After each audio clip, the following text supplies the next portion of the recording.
পছন্দ সবাই আমরা করি। পৃথিবীর আমার কয়েকটা দেশে যাওয়ার সুযোগ হয়েছে। স্যার বললো আমি বিভিন্ন প্রজেক্টের সাথে কাজ করেছি। আমি হর্টিকালচার সেন্টার গোলামপুর ফার্ম আছে না, ওখানে কাজ করেছি প্রায় 10 বছরের মতো। তারপরে আরেকটা প্রজেক্টেও আমি নিয়ে কাজ করেছি, অর্ডারের একটা প্রজেক্ট, একটা আপনার হচ্ছে প্রাইভেট অর্গানাইজেশন।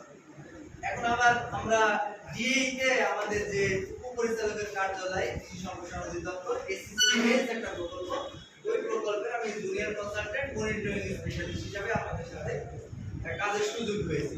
তো যাই হোক, আলহামদুলিল্লাহ আমার মনে হয় যে এই জেলাতে অনেকদিন ধরেই আছে আমের এখানকার হিস্ট্রি কালচার এবং আমাদের যে, এবং আমি কিন্তু আমের উপর পিএইচডি করেছি। এই আম সংক্রান্ত যত সমস্যা এই রিলেভেন্ট কাজ, আমার মনে হয় যে কিছু নলেজ থাকলে সেটা আপনাদের দেওয়া যাবে বা আপনাদের কাছে কিছু